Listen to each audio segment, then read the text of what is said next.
नमस्कार विद्यार्थी मित्रांनो, कसे आहात? बरे आहात ना? नवीन वर्षामध्ये आपलं हार्दिक स्वागत आहे. सन 2020मध्ये आपण कोरोनाचा अतिशय निकराने प्रतिकार केलेला आहे. कोरोनाबरोबर लढा दिलेला आहे आणि आपल्याला असंच लढा द्यायचा आहे. आपलं आरोग्य सांभाळायचं आहे. त्याचप्रमाणे या आपल्या आरोग्यासाठी ज्या आवश्यक गोष्टी आहेत त्यांचं तंतोतंत पालन केलं पाहिजे. वारंवार हात साबणाने स्वच्छ धुतले पाहिजेत. मास्कचा वापर केला पाहिजे. त्याचप्रमाणे गर्दीत जाण्याचं टाळा आणि आपलं नियमित व्यायाम करून आरोग्य सांभाळा. आज आपण या परिसर 2च्या पाठ क्रमांक 5 याच्यामध्ये पाहणार आहोत की स्थिर जीवनाची सुरुवात कशी झाली.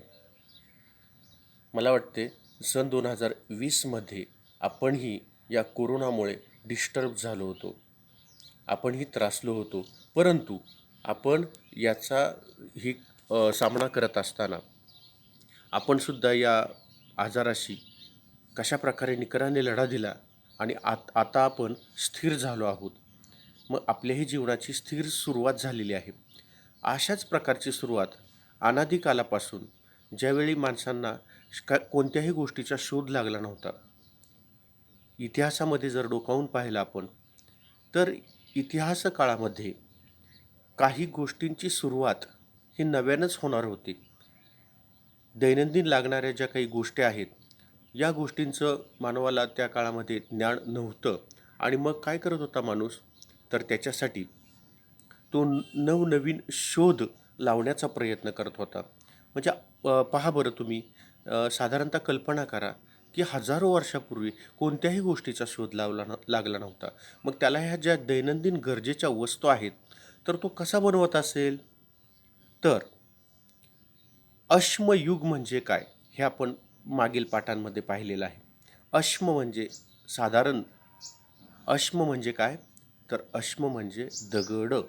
मग या दगडाच्या वस्तूपासून दैनंदिन गरजेच्या वस्तू निर्माण करण्याचं तंत्र मानवाने अवगत केलं. म्हणजे आपले पूर्वज जे होते या पूर्वजांनी या दैनंदिन वस्तू दगडापासून बनवायला सुरुवात केली. मग त्या अश्मयुगाला सुरुवात झाली असं म्हणायचं. तर त्याच्यामध्येही 3 टप्पे पडतात. म्हणजे पुराश्मयुग, अश्मयुगाच्या सुरुवातीला होतं ते पुराश्मयुग, त्यानंतर मध्याश्मयुग आणि नवाश्मयुग. आता हा जो कालखंड आहे या तिन्ही कालखंडामध्ये हळूहळू प्रगती होत गेलेली आहे. पुराणाश्मयुग, त्याच्यामध्ये काहीच प्रगती नव्हती. माणूस फक्त दगडापासून, म्हणजे त्याला आपण फर्स्ट स्टेज म्हणूयात, तर अशा प्रकारे त्याला दगडापासून काही कल्पना सुचली की या दगडापासून आपल्याला दैनंदिन वस्तू तयार करता येतील. त्यानंतर मध्याश्मयुगामध्ये त्याच्यात थोडी सुधारणा झाली आणि नवाश्मयुगामध्ये त्याच्यात आणखी भर पडली. म्हणजे अशा प्रकारे या नवाश्मयुगामध्ये माणसाने काय केलं, तर अनेक दैनंदिन गरजेच्या ज्या काही वस्तू आहेत या निसर्गापासून प्राप्त केल्या. निसर्गामध्ये तो जगायला शिकला आणि हे जगणं त्याचं अतिशय सुंदर झालं. आजचा कालखंड जर आपण पाहिला तर आपण ज्या अवस्थेमध्ये आहोत ही त्यांचीच कृपा. त्यांनी या शोधांचा हळूहळू विकास करत गेले. ते याचा शोध लागल्यानंतर त्याच्यामध्ये वेगवेगळे तंत्रज्ञान, वेगवेगळ्या शोधांमुळे आज आपण चंद्रावर पाऊल टाकलं, मंगळावर पाऊल टाकलं. तर का, तर त्याच्यामध्ये वेगवेगळ्या उत्क्रांती होत गेली, वेगवेगळे शोध लागत गेले आणि याच शोधाचा परिणाम म्हणून आज आपण या विज्ञान युगामध्ये वेगवेगळी भौतिक साधनांचा उपयोग करत आहोत. मग या त्यांच्या नवाश्मयुगामध्ये स्थिर जीवनाला सुरुवात कशी झाली हे आपल्याला पाहायचे. कारण आपण याच्या अगोदर पाहिलं की त्यांनी अतिशय खडतर अवस्थेमध्ये सुद्धा काय केलं, तर आपल्या जीवनाला सुरुवात केली आणि दगडापासून वेगवेगळ्या वस्तू बनवल्या. मग त्यांची स्थिर जीवनाची सुरुवात कशी झाली, तर त्याच्यामध्ये काही भाग आहेत, तर ते भाग आपण पाहणार आहोत. यामध्ये म्हणजे पाठ 8वा आहे. आता तुम्हाला हे वाटेल या ठिकाणी की 8.1 म्हणजे काय, 8.2 म्हणजे काय, तर हे जे आहेत हे पाठाचे त्या मुद्दे आहेत. उदाहरणार्थ 8.1 पशुपालनाची आणि शेतीची सुरुवात कशी झाली हा तो मुद्दा सांगणार आहे. म्हणजे हा परिच्छेद आहे 8.1मध्ये काय तर 8वा धडा त्यातला पहिला पॉईंट म्हणजे कोणता की पशुपालनाची आणि शेतीची सुरुवात. त्यानंतर 8.2 खास कौशल्य आणि विविध व्यवसाय कसे विकसित झाले याच्याविषयी माहिती त्या परिच्छेदामध्ये आहे किंवा त्या टॉपिकमध्ये आहे. त्यानंतर 8.3 म्हणजे परस्पर सहकार्यावर आधारलेले जीवन कसे आहे. त्यानंतर 8.4 म्हणजे घरांची रचना आणि 8.5 म्हणजे गाव, नातेसंबंध आणि कुटुंब यामध्ये काय परिस्थिती निर्माण झाली किंवा याच्यामध्ये काय बदल होत गेले याच्याविषयी माहिती सांगितलेली आहे. तर आपण सुरुवातीला पाहूयात की पशुपालनाची आणि शेतीची सुरुवात झाली. मी याच्या अगोदर सांगितलं की आधी या पुराणाश्मयुगामध्ये आणि मध्याश्मयुगामध्ये मानव हा फिरून म्हणजे भटकंतीचं जीवन होतं. शिकार करणे, कंदमुळे खाणे अशा पद्धतीने तो जगत होता. परंतु या नवाश्मयुगामध्ये काही शोध लावले त्यांनी आणि या शोधाच्या आधारे पशुपालनाची आणि शेतीची सुरुवात केली. तर पशुपालन म्हणजे काय? पशु म्हणजे सांगा बरं कोणकोणते पशु आहेत की त्याचं आपण पालन करतो, ते पशु आपण पाळतो. तर हे पशु म्हणजे काय तर कुत्रे आहेत, शेळ्या आहेत, मेंढ्या आहे, गाय आहे, बैल आहे, म्हैस. त्याच्याप्रमाणे अजून तुमचे पाळीव कोणकोणते प्राणी आहेत? मांजर पाळतो. Very good. अजून बोला. वेगवेगळ्या आता कुत्र्यांमध्ये सुद्धा वेगवेगळ्या प्रकारच्या जाती निघालेल्या आहेत कुत्र्यांच्या. तर त्या वेगवेगळ्या प्रकारच्या जातींची कुत्रे आपण पाळतो. त्याच्यानंतर मेंढ्या पाळतो, शेळी पाळतो, गाय, बैल, म्हैस इत्यादी वेगवेगळे प्राणी पाळतो. पण हे प्राणी पाळल्यानंतर या प्राण्यांचा माणसाला अनेक प्रकारे उपयोग होत असतो. बघा आता कुत्रं पाळल्यानंतर या कुत्र्याचा काय उपयोग होतो तर तो कुत्रा आपल्या घराची राखण करतो. अगदी बरोबर. एवढंच काय तर एखाद्या वस्तीवर किंवा गावाच्या ठिकाणी किंवा खेडेगावाच्या ठिकाणी शेतामध्ये जर तो राहिला असेल एखादा व्यक्ती तर बघा कुत्री आणि ते मांजर जे आहेत तर हे मांजर काय करतात तर रानटी जे पशु आहेत यांच्यापासून त्या कुटुंबाचं संरक्षण करतात.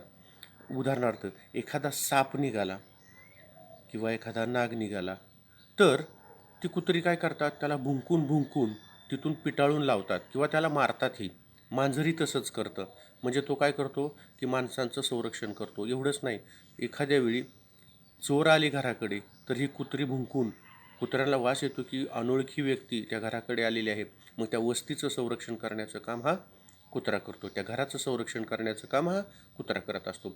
आता शेळ्यापासून काय आपल्याला उपयोग आहे तर शेळीचे दूध. शेळीपासून जे शेळीचं दूध आहे हे अतिशय पौष्टिक आहे. कारण शेळी काय करते रानातील वेगवेगळ्या प्रकारचा चारा खाते.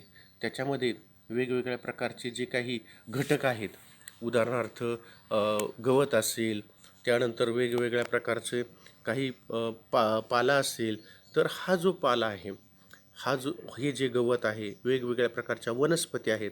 या वनस्पतीपासून वेगवेगळे घटक या दुधामध्ये येतात आणि या प्रकारच्या शेळीचं दूध त्याप्रमाणे मेंढ्याचं दूध शरीराला खूप आरोग्यदायी असतं.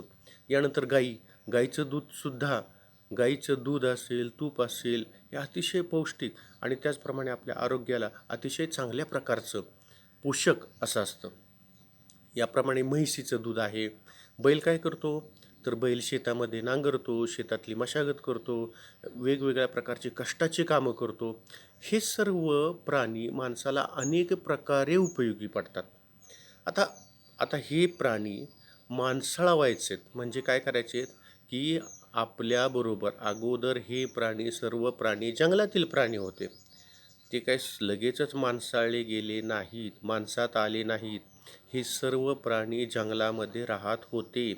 परंतु मानवाने बुद्धीने त्याचा उपयोग केला आणि त्याने ठरवले की या सर्व प्राण्यांपासून आपल्याला या प्राण्यांचा उपयोग करून घेता आला पाहिजे. मग त्यांनी काय केलं तर ही प्राणीजात माणसाळवली. म्हणजे काय की माणसाच्या सहवासात आणली आणि माणसाच्या सहवासात आणल्यानंतर आता हे पहा कुत्री, शेळ्या, मेंढ्या माणसाच्या सहवासात आल्याशिवाय आपल्याला त्याचा उपयोग होणार आहे का? नाही होणार. मग अगोदर हे जंगलातील प्राणी असतील, आता उदाहरणार्थ बिबट्या किंवा वाघ याचा उपयोग आपल्याला करून घ्यायचा म्हटलं तर आपण त्याला जंगलातून आणून त्याच्यापासून लगेच त्याचा उपयोग करता येईल का आपल्याला? नाही करता येणार. तुम्ही त्याला बांधून आणू शकणार आहे का बिबट्याला, वाघाला? नाही. का? तर तो मांसाळलेला नाही. म्हणजे काय करावं लागेल त्याला? आता हिंस्त्र पशु असतात जंगलामध्ये, ज्यावेळेस राहतात पशु त्यावेळेस ते हिंस्त्र असतात. ते हिंस्त्र असल्यामुळे काय करतात तर ते माणसांना दगा करतात, इजा करतात, माणसांना इजा पोहोचवतात. मग या हिंस्त्र प्राणी जातींना माणसाळवले पाहिजे, की माणसाच्या सहवासात त्यांना आणलं पाहिजे, की जेणेकरून त्यांच्यापासून, त्या प्राण्यांपासून माणसांना कोणताही धोका उद्भवू नये हे पाहिलं पाहिजे. मग याच्या प्रमुख 3 पायऱ्या आहेत. कोणकोणत्या आहेत? तर पहिलं म्हणजे या रानटी जनावरांना पकडून ताब्यात घेणे. ही रानटी जनावरं जे असतात पहा, या ठिकाणी जनावर दाखवलेलं आहेत. बैल आहे, म्हैस आहे.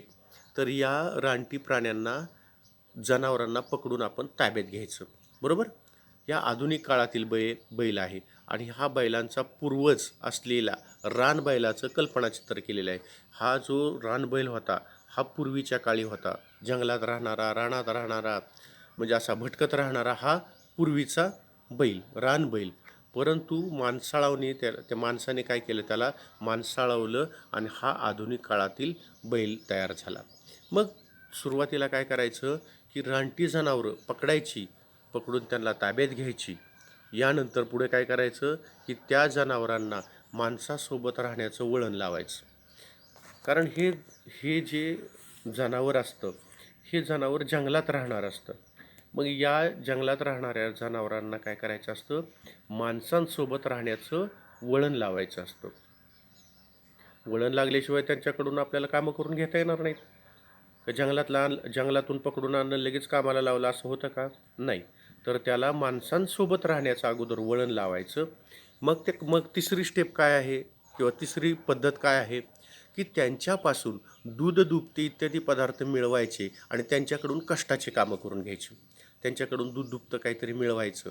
म्हणजे जे काही तो प्राणी जे देत असेल, ते दूध असेल किंवा त्याच्याकडून कष्टाची काही कामं असतील तर ती कामं करून घ्यायची आणि काय करायचं, त्याच्यापासून आपल्याला त्याचा फायदा करून घ्यायचा. ही तिसरी स्टेप. यानंतर पहा बरं, यातील तिसरी पायरी, माणूस जेव्हा साध्य करतो तेव्हा त्याला पशुपालन असे म्हणतात. आता तिसरी पायरी ज्यावेळेस तो साध्य करतो, उदाहरणार्थ पहिल्यांदा काय करतो तो, जंगलातून या प्राण्यांना पकडून ताब्यात घेतो. यानंतर त्यांना माणसाळावतो म्हणजे काय करतो, माणसांची सवय लावतो. आणि तिसरी पद्धत म्हणजे या माणसांची एकदा त्यांना सवय लागली की त्यांच्यापासून तो आपली कामं करून घेतो. आणि या तिसऱ्या पायरीला जेव्हा त्याची साध्य होते त्यालाच आपण काय म्हणतो की पशूंचं पालन असे म्हणतो.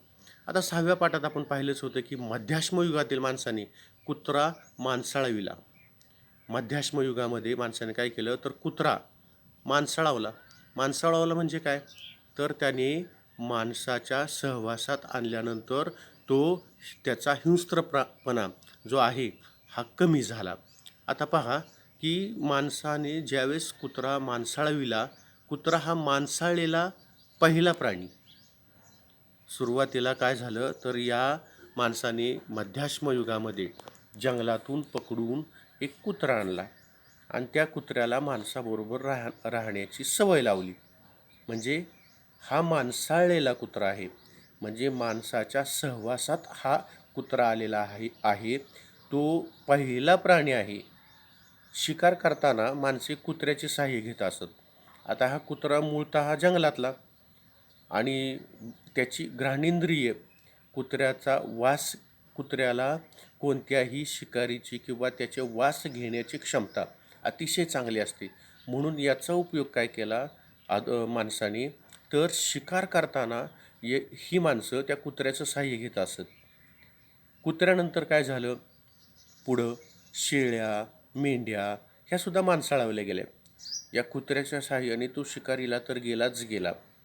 यामुळे काय झालं तर शिकारीवर प्रभुत्व आलं. माणसाने त्या कुत्र्याने काय करायचं, तो जो माणूस शिकार करणार आहे त्या शिकारीचा पाठलाग करायचं, त्याला पकडायचं आणि पकडल्यानंतर या माणसाने काय करायचं, त्या प्राण्याची शिकार करायची. अशा पद्धतीने माणसाने या कुत्र्याची मदत घेतली आणि शिकारीला सहाय्य करून घेतलं. यानंतर शेळ्या माणसाळवल्या, मेंढ्या माणसाळवल्या. अशाप्रमाणे शेळ्या मेंढ्यापासून त्याला दूध मिळू लागलं, लोकर मिळू लागली. त्याचप्रमाणे त्यांचा जो लेंड्या आहेत त्याच्यापासून खत नैसर्गिक मिळू लागलं. अशा वेगवेगळ्या प्रकारे त्यांनी त्यानंतर शेळ्या मेंढ्या यांपासून त्यांना मांस मिळू लागलं, लोकर मिळू लागली. वेगवेगळ्या पद्धतीने या प्राण्यांचा उपयोग या माणसाने करून घ्यायला सुरुवात केली. यानंतर त्याने शेती करायला सुरुवात केली. आता शेतीचे सुमारे 11,000 वर्षापूर्वीचे पुरावे प्रथम कुठं पाहायला मिळतात आपल्याला? इस्राईल आणि इराक या ठिकाणी मिळाले आहे. सुमारे 11,000 वर्षापूर्वीचं, बघा आता, हजारो वर्षापूर्वी म्हणजे जवळजवळ 11,000 वर्षापूर्वीचं सर्वप्रथम पुरावे कुठं सापडलेत आपल्याला? इस्रायल आणि इराक या ठिकाणी मिळालेले आहेत. शेतीची सुरुवात करण्याचे श्रेय स्त्रियांना दिले जाते. बघा, आता पुरुष करतात शेती, परंतु शेतीची सुरुवात कुणी केली? तर स्त्रियांनी केली. आता तुम्ही म्हणाल स्त्रियांनी कशी केली? तर बघा, शेतीची सुरुवात ज्यावेळेस केली त्यावेळेस स्त्रियांनी काय केलं? तर एका टोकदार काठीच्या आधाराने स्त्रियांनी काय केलं? तर बी पेरण्याचे काम करत असाव्यात. पुरुष काय करायचे? शिकारीला जायचे, जंगलात जायचे, शिकार करून आणायचे. परंतु या स्त्रियांनी काय केलं? तर टोकदार काठीच्या आधाराने स्त्रिया बी पेरण्याचे काम करत असाव्यात. काही आदिवासी जाती ज्या होत्या या जमातीमध्ये या स्त्रिया अजूनही अशा प्रकारच्या शेतीचं तंत्र अवगत करत असतात. बघा, अशा पद्धतीनं पेरणी करत असतात. आणि पेरणी करण्यासाठी आदिवासी जमातीमध्ये अजूनसुद्धा अशा स्त्रिया काही करतात? तर अशा पद्धतीने पेरणी करतात. मग ही पेरणी करण्यासाठी काय करतात? तर पेरणी करण्यासाठी वापरण्याचं त्यांचं जे टोकदार काठी असते, या काठीला पुरेसे वजन मिळून जमिनीत खोलवर खणता यावे म्हणून ते काठ्यांना मधोमध छिद्र असलेले दगड बसवले जातात. म्हणजे बघा, आपण आता जी नांगरणी आहे, पेरणी आहे, कुळवणी आहे, हा जो प्रकार आहे, तर ही पेरणी करण्यासाठी या स्त्रिया काय करायच्या? तर जे टोकदार त्यांच्याकडे काठी असायची, या काठीला पुरेसं वजन मिळावं आणि त्या जमिनीमध्ये ते खोलवर जावं. कारण काय? हे जमिनीमध्ये खोलवर खणता यावं आणि ते खणल्यानंतर त्याच्यामध्ये ते बीज काय करावं? पेरलं जावं. याच्यासाठी काय करायचे ते? तर त्या काठीला पुरेसं वजन मिळावं म्हणून त्या काठ्यांना मधोमध छिद्र असलेले दगड बसवले जातात.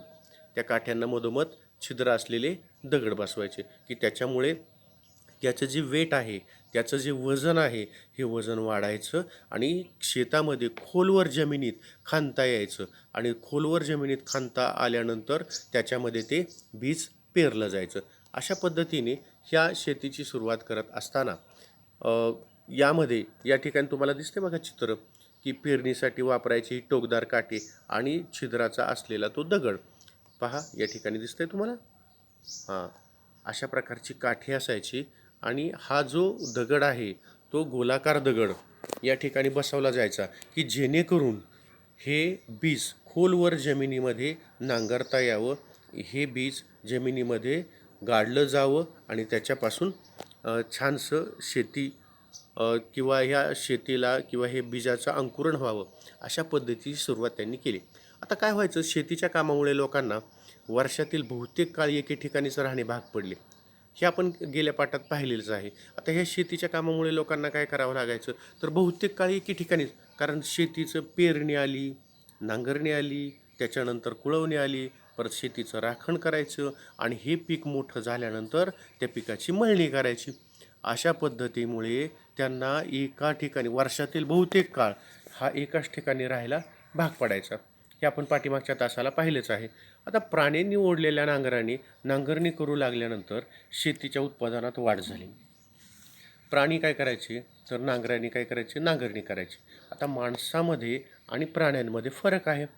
माणसाने नांगरणे आणि प्राण्यांनी नांगरणे, कारण प्राण्यांना ताकद जास्त असते. मग प्राणी काय करायचे? प्राण्यांमुळं हे काम पटपट होऊ लागले. नांगराने प्राण्यांनी ओढलेल्या नांगराने नांगरणी करू लागले तर शेतीच्या उत्पादनात काय झाली, वाढ झाली, शेतीचं उत्पादन वाढलं. आणि बघा या ठिकाणी तुम्हाला चित्र दिसतंय, हे पूर्वीच्या काळी बैलाने, प्राचीन इजिप्तमधील हा अशा प्रकारचा नांगर होता आणि या नांगराने ते शेती नांगरत. आता मग याच्यामुळे काय झालं तर शेती हे लोकांच्या निर्वाहाचं प्रमुख साधन बनलं. शेतीमुळे लोकांना अन्नधान्य मिळू लागलं आणि निर्वाहाचं, त्यांचा जीवन जगण्याचं प्रमुख साधन शेती बनलं. आता शेतीच्या उत्पादनात वाढ व्हावी यासाठी लोक निसर्गशक्तींच्या आणि देवदेवतांची आराधना करू लागली. मग शेतीचं उत्पादन वाढावं, शेतीमध्ये भरपूर पीक यावं आणि निसर्गामधील जी शक्ती आहे ही शक्ती आणि देवदेवता जे आहेत यांची आराधना करू लागले, त्यांची प्रार्थना करू लागले, त्यांना मनोमन आळवू लागली की माझ्या शेतामध्ये भरपूर पीक निघू दे आणि मला त्याच्यापासून खूप उत्पन्न मिळू दे. अशा अशा या कारणामुळे ते काय करू लागले तर या देवदेवतांची आराधना भक्ती करू लागली. शेतीची कामे, पाण्याचे वाटप आणि गावांचे संरक्षण यासारख्या अत्यावश्यक गोष्टींची व्यवस्था यामुळे कृषी प्रधान समाज व्यवस्था अस्तित्वात आली. आणि गावाचं संरक्षण यासारख्या ज्या काही अत्यावश्यक गोष्टी आहेत आणि या व्यवस्थांमुळे कृषीप्रधान समाज व्यवस्था अस्तित्वात आली. ही जी कृषीप्रधान समाज व्यवस्था आहे म्हणजे कृषीवर आधारित, शेतीवर आधारित जी काही समाज व्यवस्था आहे ही समाज व्यवस्था त्या काळामध्ये अस्तित्वात आली. कारण का, याच्या अगोदर माणूस भटकत होता, भटकत जीवन जगत होता. कोणत्याही प्राण्याची शिकार करणे, कंदमुळे खाणे याच्यावरच आपली तो गुजराण करायचा. परंतु शेतीमुळे त्याला बराचसा काळ शेतामध्ये व्यतीत करावा लागायचा आणि यामुळे समाज व्यवस्था कोणती निर्माण झाली तर ती कृषीप्रधान समाज व्यवस्था निर्माण झाली. या ठिकाणी दिसते तुम्हाला टोकदार काठीने पेरणी करणाऱ्या स्त्रिया. या टोकदार काठीच्या आधारे या स्त्रिया काय करत होत्या तर शेतामध्ये पेरणी करायच्या. बघा, एक पाय त्या दगडावर ठेवलेला आहे जेणेकरून त्या दगडावर वजन पडावं आणि त्याच्यामुळे ते बी पेरता यावं. अशा पद्धतीने कृषीप्रधान समाज व्यवस्था अस्तित्वात आली. याच्या पुढचा जो भाग आहे तो आपण आता दुसऱ्या तासाला पाहणार आहोत. याच्यातला दुसरा जो भाग आहे या दुसऱ्या भागात पाहणार आहोत. ठीक आहे, तोपर्यंत घरीच राहा, व्यवस्थित राहा आणि झालेल्या पाठांचा अभ्यास करा. हे पहा, झालेला जो भाग आहे या भागांचं किमान 2 ते 3 वेळा वाचन करायचं आणि याच्यावर आधारित 5 प्रश्न लिहायचे तुम्ही. बघा, आता प्रश्न तयार करायचे. ते प्रश्न तयार करताना काय करायचं तर प्रश्न या ठिकाणी तुम्हाला पाठ दिलेला आहे परंतु तुम्हाला प्रश्न तयार करता आले पाहिजेत. तर प्रश्न कसे तयार करायचे याच्या अगोदर तुम्हाला सांगितलेलंच आहे की प्रश्न तयार करताना, आता बघा, नवाश्म एक साधं उदाहरण सांगतो तुम्हाला. या ठिकाणी एक प्रश्न तयार होईल की शेतीच्या कामामुळे लोकांना वर्षातील बहुतेक काळ एके ठिकाणीच राहणे भाग पडले. ठीक आहे, मग आता या ठिकाणी प्रश्न कसा तयार होईल, वर्षातील बहुतेक काळ एके ठिकाणीच राहणे, लोकांना वर्षातील बहुतेक काळ एके ठिकाणीच राहणे का भाग पडले, प्रश्न. मग त्याचं उत्तर काय असेल ते तुम्ही लिहा. अशा प्रकारे 5 प्रश्न तुम्ही तयार करायचे की जेणेकरून तुम्हाला प्रश्नही समजले पाहिजेत, त्या ठिकाणी पाठाचं वाचनही करता आलं पाहिजे आणि पाठाचा भावार्थही कळाला पाहिजे. धन्यवाद. आपण या ठिकाणी थांबूयात. पाठाच्या दुसऱ्या भागामध्ये पुन्हा भेटूयात. तोपर्यंत विश्रांती.